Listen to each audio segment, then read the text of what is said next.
Let's get to an email question from a viewer. Wade wants to know, my mother was in a wreck. There may be some health complications. We aren't sure yet. The driver of the truck that hit her said he blew a tire and lost control, and his company seems to agree with that assessment. We filed a claim with the company's insurance and are waiting to hear more. Anything you can tell us about what to expect next or how to handle this would be helpful. Thank you. And again, running the risk of sounding like an ambulance chasing lawyer, saying, hey, call a lawyer. Call a lawyer. In a situation like this, you absolutely need to call a lawyer, especially if you filed a claim and you haven't heard anything. You will hear something, so don't be upset. I get people all the time that come into my office and they say, I'm just fighting, spitting mad because, I was injured a week ago. I called the company or the insurance company and I haven't heard back from them. And I'm always like, thank the Lord.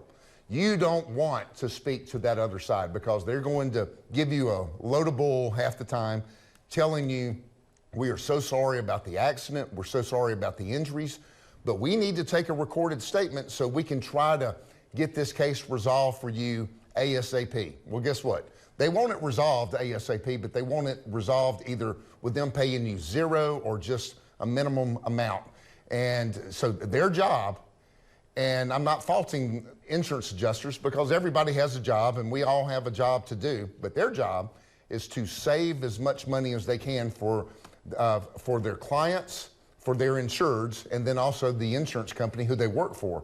So 100% in a situation like this, get in touch with the lawyer.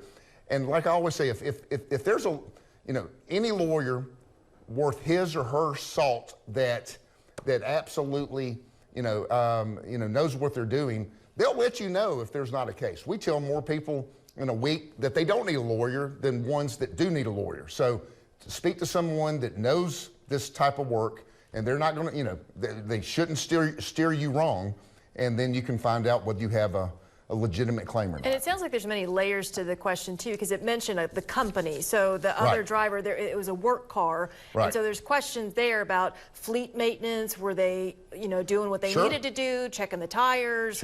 Some investigation that would need to go on to make sure that it's not just it's just a blown tire hit something on the road. Well, let's make sure. Yeah, we had. You remember I don't know if you were even in Mobile at the time, the Bayway accident that happened back in the 90s.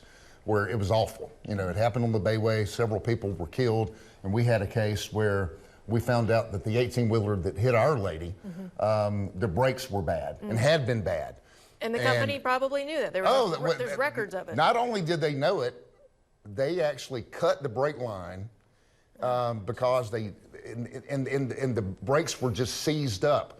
And I remember asking the maintenance guy for that company, I'm like, well, how did your drivers slow down in this particular vehicle if there were no brakes in the back? There were brakes on the cab, but not the back. And I said, how did they slow down? And he said, very slowly and very carefully.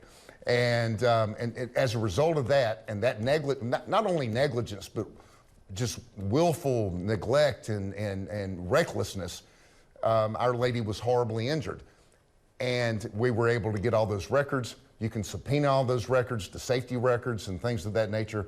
So go see a lawyer. It's amazing to me that companies will assume that kind of liability and allow those kinds of cheap, it's just to save money, but to allow that to happen knowing in a worst case scenario that there could be total failure and result in horrible injury, possibly death. Right, and this was kind of a mom and pop 18-wheeler company, so they're not like the big boys and the big companies that do a better job. This was a company out of Mississippi that only had a couple of trucks, and they just they couldn't keep up. And so, but Andrea's right. It's amazing that this day and age that you still have this going on, especially now with video and the black box and things of that nature. So whenever, whether it's an 18-wheeler or not, if you're in an accident, and especially if there's serious injuries, talk to a lawyer, and then you can find out whether you need a lawyer or not. All right.